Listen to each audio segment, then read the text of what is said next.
Hello everyone, welcome to Study for Change channel স্বাগতম জনাইছো। আজিৰ এই ভিডিঅ'টোত লুচেন জিকেৰ পাৰ্ট নম্বৰ 15 আলোচনা কৰিম।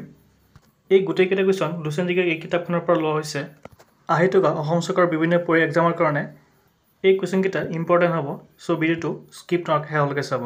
আৰু যদি কোনোবাই লুচেন জিকেৰ আগৰ পাৰ্টকেইটা চাব বিচাৰে লিংক ডেছক্ৰিপশ্যনত দিয়া আছে, তাৰ পৰা চাব পাৰিব।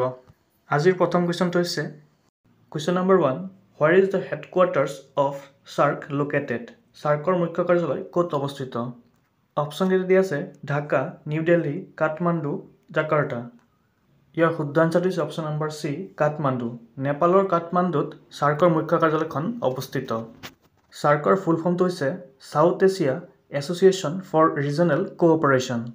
SAARCৰ এই সংগঠনটোত 8টা মেম্বাৰ আছে, মানে 8খন দেশ জড়িত হৈ আছে। সেইকেইখন হৈছে আফগানিস্তান, বাংলাদেশ, ভূটান, ইণ্ডিয়া, মালদ্বীপ, নেপাল, পাকিস্তান, শ্ৰীলংকা। এই 8খন দেশ SAARCৰ মেম্বাৰ। আৰু যদি পৰীক্ষাত সোধে SAARC কোনখন দেশত গঠন কৰা হৈছিলে, মনত ৰাখিব বাংলাদেশৰ ঢাকাত। বাংলাদেশৰ ঢাকাত SAARCটো গঠন কৰা হৈছিলে। কিন্তু SAARCৰ মুখ্য কাৰ্যালয়খন কাঠমাণ্ডু, নেপালত অৱস্থিত। Next question, Where is the Netaji Subhas Chandra Bose International Airport located? Netaji Subhas Chandra Bose আন্তৰ্জাতিক বিমানবন্দৰখন ক'ত অৱস্থিত? অপশ্যনকেইটাৰ ভিতৰত শুদ্ধ আনচাৰটো হৈছে অপশ্যন নম্বৰ চি, কলকাতা। কলকাতাত নেতাজী সুভাষ চন্দ্ৰ বোস আন্তৰ্জাতিক বিমানবন্দৰখন অৱস্থিত।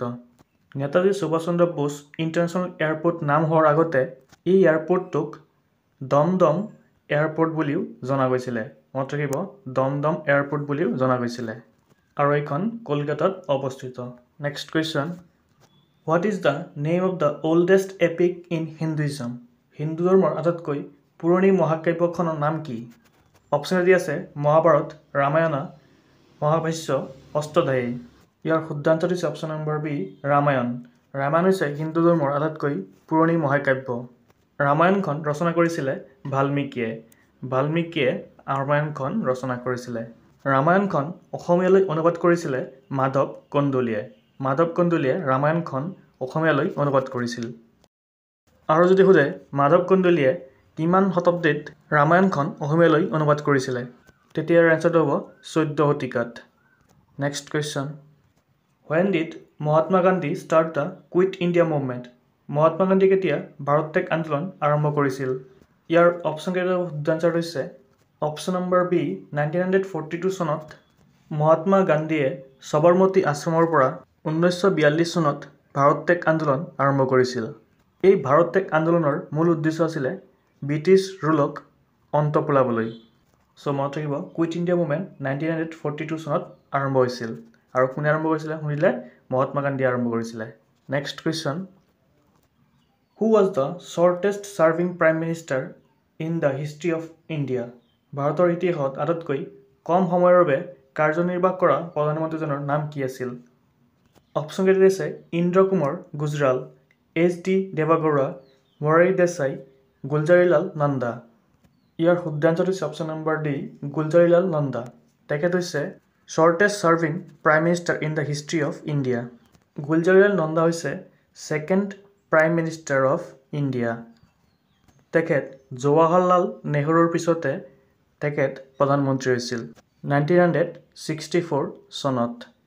পৰীক্ষাত এই কুৱেশ্যনটো আহিব পাৰে যে গুলজাৰীলাল নন্দা কিমান দিনৰ বাবে প্ৰধানমন্ত্ৰী হৈছিলে? মনত ৰাখিব 13 ডেইজ, অনলি 13 ডেইজৰ কাৰণে তেখেত প্ৰধানমন্ত্ৰী হৈছিলে। তেখেতটো হ'ল শ্বৰ্টেষ্ট, কিন্তু লংগেষ্ট হৈছে জৱাহৰলাল নেহৰুদেৱ। তেখেত 16 ইয়াৰ্ছৰ বাবে প্ৰধানমন্ত্ৰী হৈ আছিলে ভাৰতৰ। জৱাহৰলাল নেহৰুদেৱ হৈছে প্ৰথম প্ৰাইম মিনিষ্টাৰ অফ ইণ্ডিয়া। আৰু জৱাহৰলাল নেহৰুদেৱ হৈছে longest serving prime minister of India. Next question, which prime minister's election slogan was garibi hatao? Garibi হটাও কোনজন প্ৰধানমন্ত্ৰীৰ নিৰ্বাচনৰ শ্লোগান আছিল? অপশ্যন দি আছে অটল বিহাৰী বাজপেয়ী, জৱাহৰলাল নেহৰু, নৰেন্দ্ৰ মোদী, ইন্দিৰা গান্ধী। ইয়াৰ শুদ্ধ আনচাৰটো হৈছে option number D, Indira Gandhi. 1971 চনৰ ইন্দিৰা গান্ধীৰ নিৰ্বাচনী শ্লোগান আছিলে গৰিবী হটাও। ইয়াৰ লগত ৰিলেটেড আৰু এটা কুৱেশ্যন ইম্পৰ্টেণ্ট কুৱেশ্যন আছে, সেইটো হৈছে কোনখন পঞ্চবাৰ্ষিক পৰিকল্পনাৰ বা 5 ইয়াৰ প্লেনৰ মুখ্য উদ্দেশ্য আছিলে গৰিবী হটাও? চ' মনত ৰাখিব 5th 5 years প্লেনৰ পঞ্চম পঞ্চবাৰ্ষিক পৰিকল্পনাৰ মুখ্য উদ্দেশ্য আছিল গৰীবী হটাও আপোনালোকে পৰীক্ষাৰ কাৰণে কোনটো 5 years প্লেন কি পৰিকল্পনাৰ লগত জড়িত এবাৰ চাই যাব পৰীক্ষাত আহি যাব পাৰে next question What is the name of the autobiography of Jawaharlal Nehru the first prime minister of India ভাৰতৰ প্ৰথম প্ৰধানমন্ত্ৰী জৱাহৰলাল নেহৰুৰ আত্মজীৱনীখনৰ নাম কি অপচন এ দিয়া আছে Untold Stories Towards Freedom One Life is Not Enough My Life ইয়াৰ শুদ্ধ আনসাৰ হৈছে option number B Towards Freedom Towards Freedom হৈছে ভাৰতৰ প্ৰধানমন্ত্ৰী জৱাহৰলাল নেহৰু দেৱৰ প্ৰথমখন আত্মজীৱনী next question Which new country was formed after the Indo-Pakistan War in 1971 1971 চনত সংঘটিত ভাৰত পাকিস্তানৰ যুদ্ধৰ পাছত কোনখন নতুন দেশ সৃষ্টি হৈছিল ইয়াৰ অপচন কেইটা শুদ্ধ আনসাৰ হৈছে option number B Bangladesh India আৰু পাকিস্তানৰ 1971 চনৰ যুদ্ধৰ পিছত বাংলাদেশ দেশখন সৃষ্টি হৈছিল বা গঠন হৈছিল next question Who adopted the Constitution of India ভাৰতৰ সংবিধানখন কাৰ দ্বাৰা গ্ৰহণ কৰা হৈছিল অপচন এ আছে governor general British parliament constitution assembly Indian parliament ইয়াৰ শুদ্ধ আনসাৰ হৈছে অপচন নম্বৰ সি সংবিধান সভা বা কনষ্টিটিউশ্যন এছেম্বলি সংবিধান সভাৰ দ্বাৰা ভাৰতৰ সংবিধানখন গ্ৰহণ কৰা হৈছিল ভাৰতৰ সংবিধানখন এডপ্ট কৰা হৈছিল 26 নৱেম্বৰ 1949 আৰু ভাৰতৰ সংবিধানখন কাৰ্যকৰী ৰূপত পৰিণত হৈছিল 26 জানুৱাৰী 1950 ভাৰতৰ সংবিধানখন সংবিধান সভাই 26 নৱেম্বৰ 1949 চনত গ্ৰহণ কৰিছিল আৰু 26 জানুৱাৰী 1950 চনত ইয়াক গৃহীত কৰিছিল next question When did the rule of East India Company end in India ভাৰতৰ কেতিয়া ইষ্ট ইণ্ডিয়া কোম্পানীৰ শাসন অন্ত পৰিছিল ইয়াৰ অপচন কেইটা শুদ্ধ আনসাৰ হৈছে অপচন নম্বৰ বি 1858 চনত ভাৰতত ইষ্ট ইণ্ডিয়া কোম্পানীৰ শাসনৰ অন্ত পৰিছিল 1858 ৰ পিছত 1858 ৰ পৰা 1947 লৈকে ব্ৰিটিছ ক্ৰাউনৰ হাতত গুচি গৈছিল এই সময়ছোৱা ব্ৰিটিছে শাসন কৰিছিল next question When was 4G mobile service launched in India ভাৰতবৰ্ষত 4G মোবাইল সেৱা কেতিয়া আৰম্ভ কৰা হৈছিল ইয়াৰ অপচন কেইটা শুদ্ধ আনসাৰ হৈছে অপচন নম্বৰ বি 2012 চনত ভাৰতবৰ্ষত 4G মোবাইল সেৱা আৰম্ভ কৰা হৈছিল next question Which monsoon wind in India cause rainfall during the monsoon season ভাৰতবৰ্ষৰ কোনটো মৌচুমী বতাহৰ বাবে বাৰিষা কালত বৰষুণ হয় ইয়াৰ অপচন কেইটা শুদ্ধ আনসাৰ হৈছে অপচন নম্বৰ এ দক্ষিণ পশ্চিম সাউথ ওয়েষ্ট মনসুনৰ বাবে ভাৰতবৰ্ষত বাৰিষা কালত বৰষুণ হয় next question Which element is in the third position in the periodic table কোনটো মৌল পৰ্যায়বৃত্ত তালিকাৰ তৃতীয় স্থানত আছে ইয়াৰ শুদ্ধ আনসাৰ হৈছে অপচন নম্বৰ এ লিথিয়াম আছে পৰ্যায়বৃত্ত তালিকাৰ তৃতীয় স্থানত ইয়াৰ লগতে বাকি কেইটাৰ জানি লোৱা হওক হিলিয়ামৰ স্থান হৈছে সেকেন্ড সোডিয়াম হৈছে 11 কাৰ্বন হৈছে 6 আৰু পেৰিয়ডিক টেবুলৰ প্ৰথমটো এলিমেন্ট হৈছে হাইড্ৰোজেন লিথিয়ামৰ স্থানটো হৈছে third next question When was the Consumer Protection Act enacted in India ভাৰতবৰ্ষত গ্ৰাহক সুৰক্ষা আইন কেতিয়া বলবৎ কৰা হৈছিল অপচন কেইটা শুদ্ধ আনসাৰ হৈছে অপচন নম্বৰ বি 1986 চনত ভাৰতবৰ্ষত গ্ৰাহক সুৰক্ষা আইন বলবৎ কৰা হৈছিল Consumer Protection Act enacted in 1986 years next question in which year was NCERT established NCERT কিমান চনত স্থাপন কৰা হৈছিল ইয়াৰ শুদ্ধ আনসাৰ হৈছে অপচন নম্বৰ এ 1961 চনত NCERT established in 1961 next question who founded the Brahmo Samaj কোনে প্ৰতিষ্ঠা কৰিছিল অপচন এ আছে ৰাজা ৰামমোহন ৰায় স্বামী বিবেকানন্দ স্বামী দয়ানন্দ সৰস্বতী ঈশ্বৰচন্দ্ৰ বিদ্যাসাগৰ ইয়াৰ শুদ্ধ আনসাৰ হৈছে অপচন নম্বৰ এ ৰাজা ৰামমোহন ৰায় ব্ৰাহ্ম সমাজখন প্ৰতিষ্ঠা কৰিছিল আৰু পৰীক্ষাত সুধিব পাৰে ৰাজা ৰামমোহন ৰায় ব্ৰাহ্ম সমাজটো কিমান চনত প্ৰতিষ্ঠা কৰিছিল মনত ৰাখিব 1828 খ্ৰীষ্টাব্দত ৰাজা ৰামমোহন ৰায় ব্ৰাহ্ম সমাজটো গঠন কৰিছিল স্বামী বিবেকানন্দই ৰামকৃষ্ণ মিছনখন গঠন কৰিছিলে আৰু এইখন কলিকতাত অৱস্থিত এইখন গঠন কৰা হৈছিলে 1897 চনত আৰু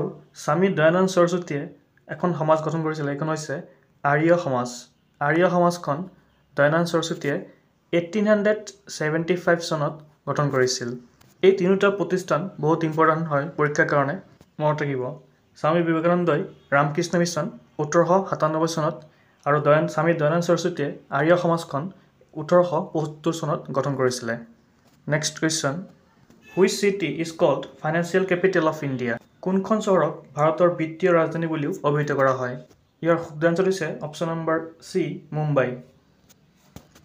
মুম্বাইক ভাৰতৰ বিত্তীয় ৰাজধানী বুলি জনা যায় next question who is the author of the book who